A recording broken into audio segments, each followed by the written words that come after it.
Welcome to the Treasury Update podcast presented by Strategic Treasurer, your source for interesting Treasury news, analysis, and insights in your car, at the gym, or wherever you decide to tune in. Treasury is thinly staffed and needs resources. On this episode of the Becoming a Treasurer series, Jeffery is interviewed on how to secure the resources you need to become successful in Treasury environments. He covers key areas including people, technology, and access to optimize productivity in your organization. Listen in to learn more.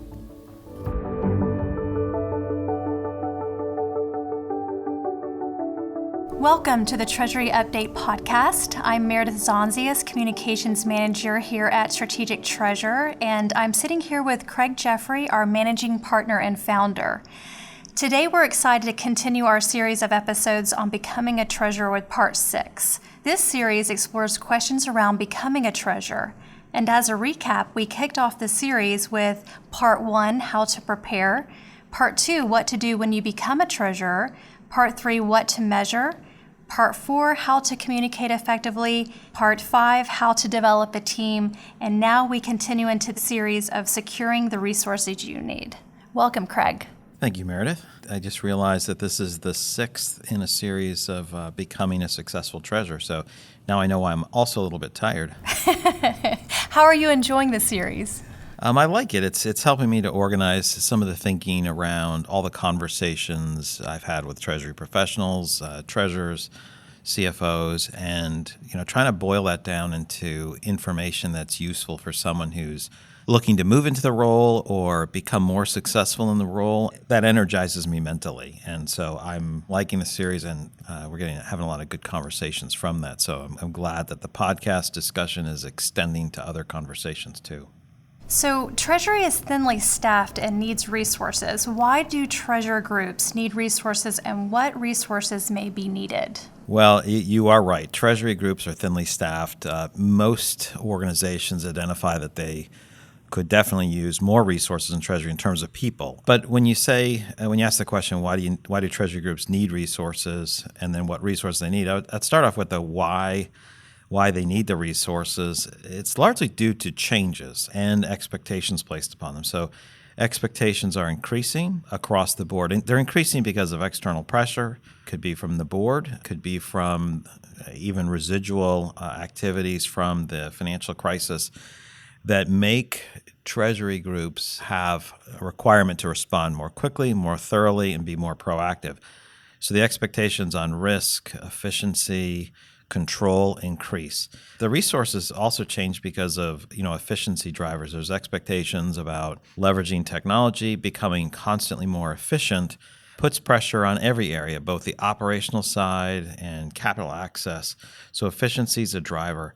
And I know we've talked about this in the series before, but the control and security concerns are putting pressure on Treasury to make sure they're locking down payments, access to key data, and liquid capital. So this concept that the criminals have become much more sophisticated and are constantly targeting in an automated way and constantly surveilling companies, Treasury has to respond more appropriately. And so that creates a challenge for resources.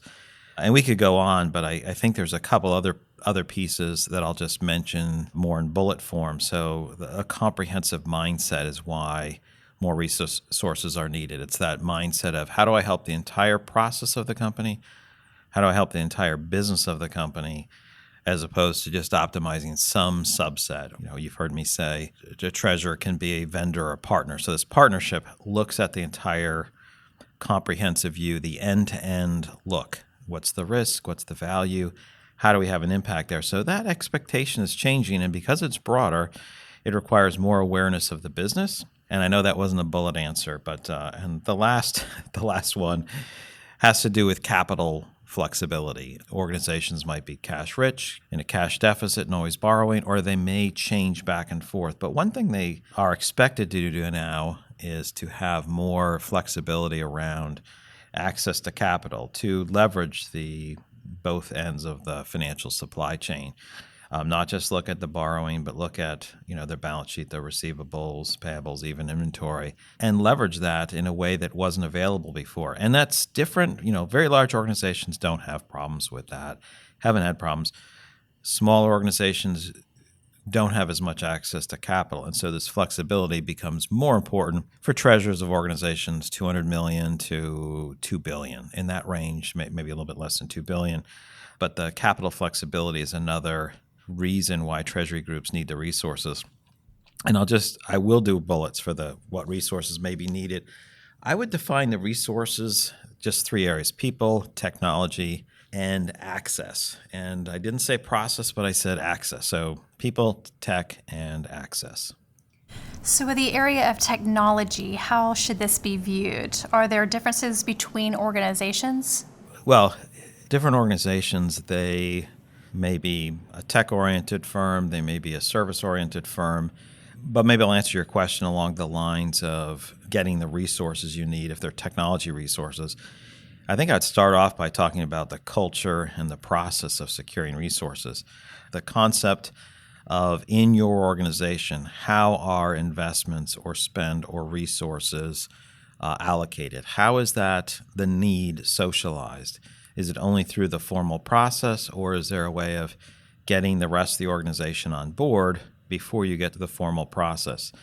And the second is the process. And when you think about how organizations provide funding for large system projects, they oftentimes have these very friendly names like the gating process or hitting the hurdles or whatever. Everything seems to slow down rather than accelerate investments as a way of filtering up or allowing just those projects that make the most sense for the organization. So they're designed to slow the process down. So how should it be viewed? I think you have to understand the culture and the process, because it's not all about the process, and it's not only the culture, getting the top people in the organization to buy in. It's making sure you can navigate both of those elements and understanding the timing differences to make that work. Can you give us a little bit more color on this? Yeah, so I think as you're trying to navigate both the culture and the process, there's a few things to think about. What are you solving or trying to address? Understand that you're competing for attention and funds, and and understanding the connections in an organization. So those will be at least the broad categories. There's some bleed over here.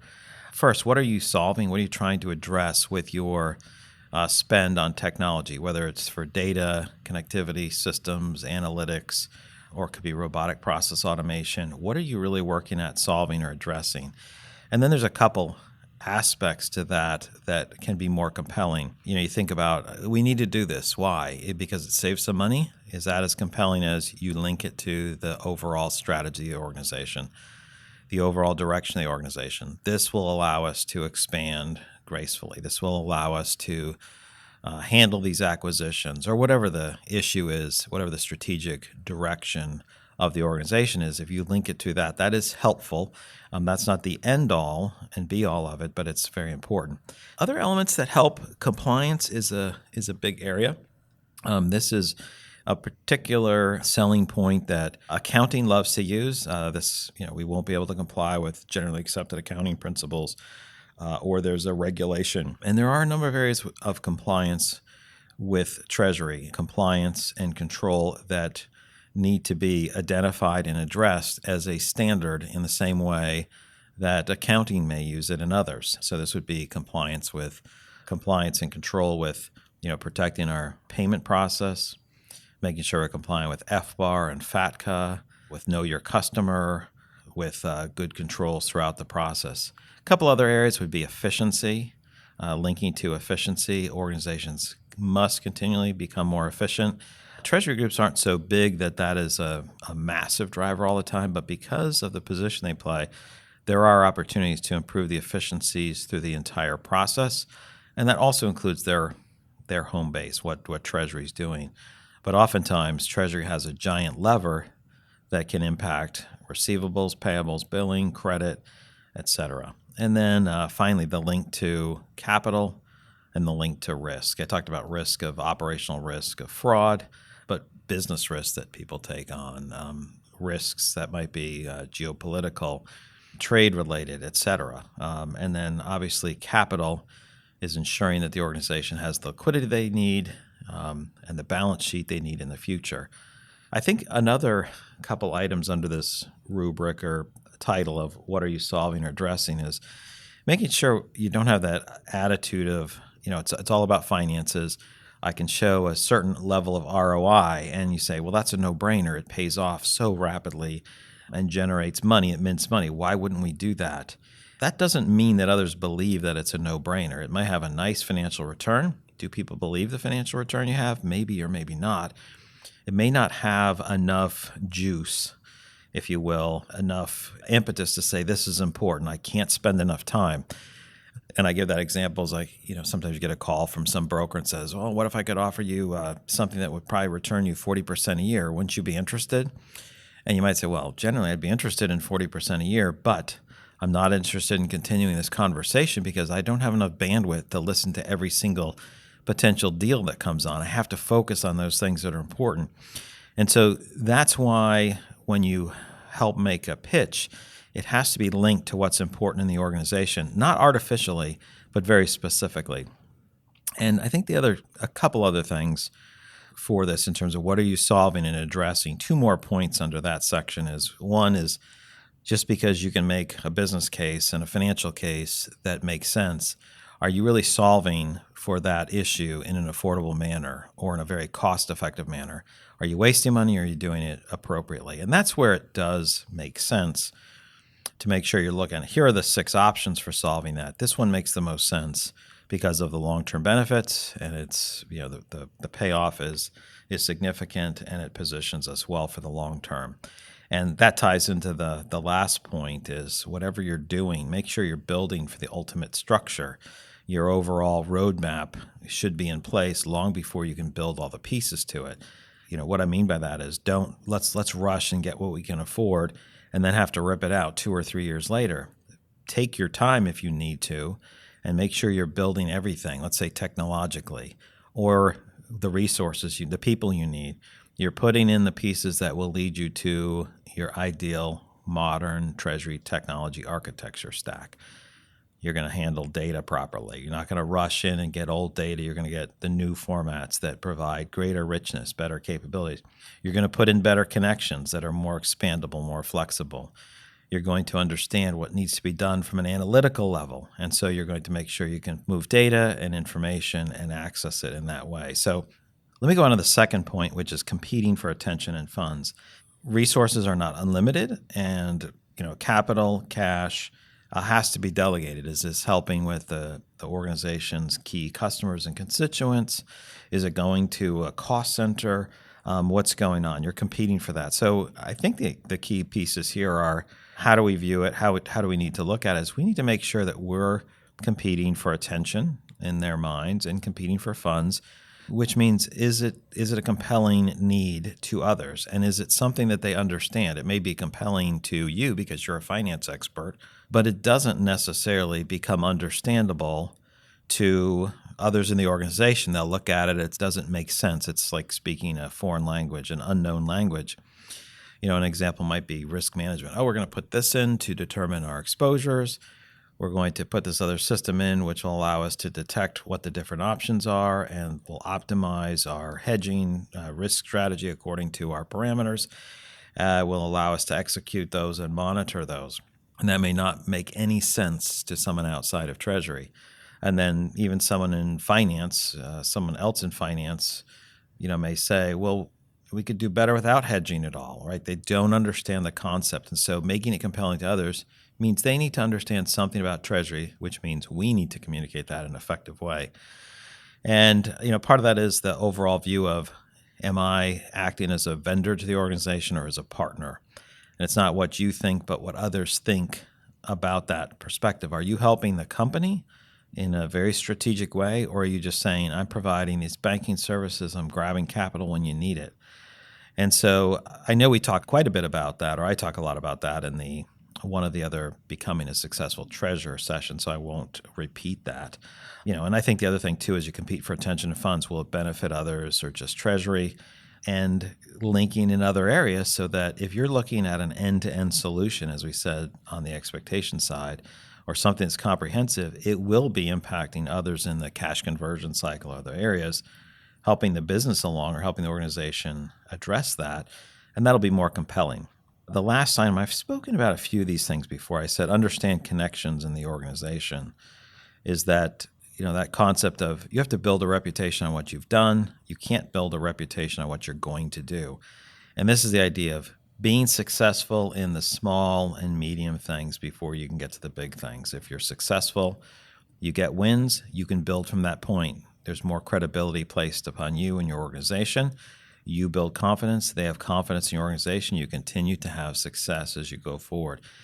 I think those are some of the things we should think about, or as we take a view towards technology and getting the resources that you need.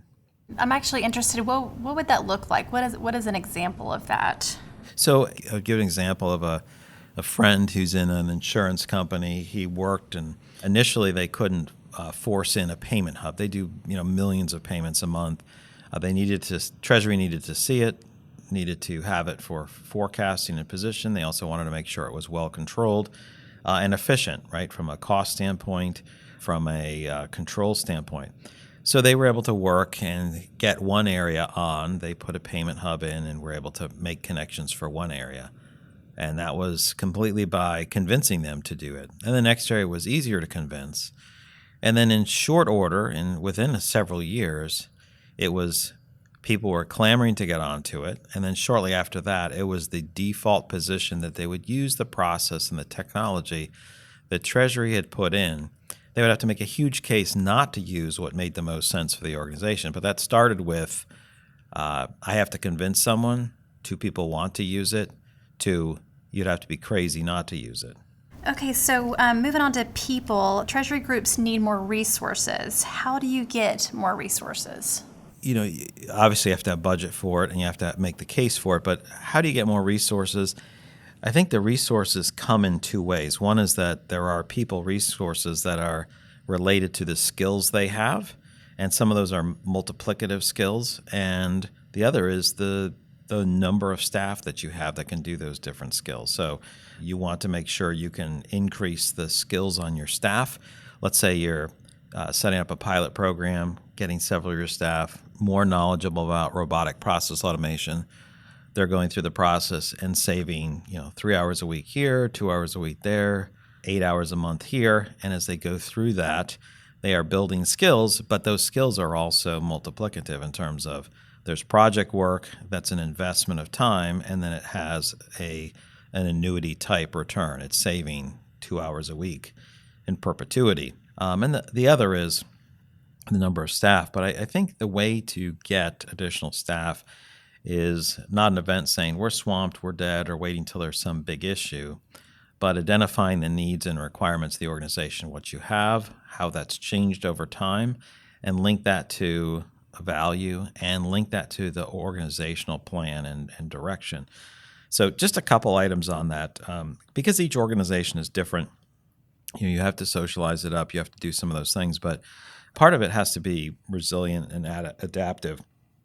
So when you think about adaptive, this is both, taking on more responsibilities and activities that make tremendous sense for the organization, that reduce risk, increase income, increase the efficiency of achieving that income.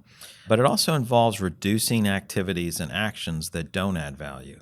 And that can be done in a number of ways. It could be reports that you create that aren't necessary.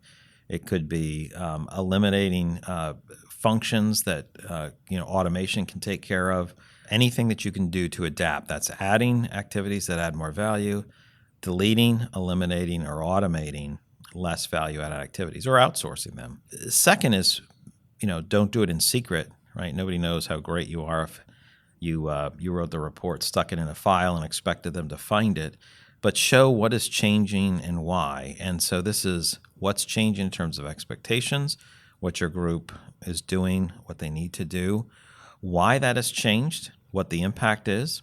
And I think that showing also has to be reflected over time, and that's the history component. So this is track the changes of responsibility, the results that you've had and the resources that were used to achieve those and the resources you need in the future. Here's what we're going to do and why. Why is there value to the organization? Does it fit with the mission? Does it help the organization? Does it pay for itself 2 or 3 times over? Is it the best way of going about it? So this idea of being adaptive and demonstrating that over a historical time period is one of the best ways to do it. Now, each organization is going to be different about how you get staffing, but this has to be covered over time. It's not you go one day and say, I need more staff. They're like, no, that adding staff is a permanent cost. Where's the value? We're not going to add that. So I think the idea is taking a long-term view on that. You mentioned access as a resource. Please expand on this. Well, when I mentioned access, and you could tell I was a little hesitant before because it's not typically what people think of in terms of resources. But we're not going to do becoming a successful treasurer and talking just about access. So it's not typically what people think of when they think of the word resource. I mean access to data, access to plans, access to people. I'll just cover that fairly briefly. I think those that are in Treasury will understand some of the components just by listing them, and I may dive into it a little bit. But in terms of accessing data and plans, one element of data would be data that would help you forecast, help you plan for the organizational efficiency, capital efficiency, liquidity management. So you've got to get at the data that you need. So that's one type of resource. If you don't have it, now you're limited to what you do with forecasting based on what flows through the banking system. So that's just one example of data. The second access to data and plans has to do with the business plans and ideas. This is accessing internal people. What are they doing? What are they trying to accomplish? What will make them successful? And that access to them then allows that spark of ideas of what Treasury can bring to the table as financial experts, as risk experts, and be able to cycle that back into the value in the organization. That's a great resource. It's not I'm able to add a staff for that, but it's I'm able to add value to the organization. And then access to people almost sounds like what I was talking there about business plans and ideas because they come from people. But what I mean by that is you need to make sure that Treasury has the resources they need. Part of that is making sure senior management is accessible to your banking partners or any other key partners that you have. Could be rating agencies, but it's certainly involved in those that provide capital to the organization over time. These relationships have to last a long time. And the concept of there's multiple people at a bank with relationships with multiple people in the organization so that there is a relationship between these entities, not just a relationship between two people. Because if one of them leaves, the relationship is dead. But a healthy relationship between these entities means that we're getting senior management involved with our key banks for capital. And then other access to people, Treasury to others in the organization. And we've talked about communication and some of those pieces in other becoming a successful treasurer as part of this series. So I don't want to repeat some of those things there, but certainly you have to access others in the organization to gain insight and find out what's going on, and also convince them of the value of Treasury and help them see that over time so they understand what's unique in Treasury. And so each of us understands what's driving those different areas. Excellent. This is very informative. What is next in this series? Well, we are at part 6, so I'm not sure how many more we'll have, but one other area that I know will cover and want to cover is prioritizing with others. And so I'm not sure what the title of this will be, but it'll be how to respond. How do you respond? How to say no? How to say yes? And I'm trying to figure out a way to put that together so that it's, you're not just saying no. Treasury is in the business of just saying no, or it's always saying yes. There's a way of having that conversation so that it moves people forward. And so let's call it prioritizing actions with others or something like that. I look forward to our next discussion. To our listeners, we seek your ideas and we appreciate them. For suggestions for future episodes of the Treasury Update podcast, please send them to topicspodcast@strategictreasure.com. That's topicspodcast@strategictreasure.com. And if you are a first-time or occasional listener, we invite you to subscribe on your favorite application so you don't miss an episode. Thank you for listening. You've You've reached the end of another episode of the Treasury Update podcast. Be sure to follow Strategic Treasurer on LinkedIn. This podcast is provided for informational purposes only, and statements made by Strategic Treasurer LLC on this podcast are not intended as legal, business, consulting, or tax advice. For more information, visit and bookmark strategictreasurer.com.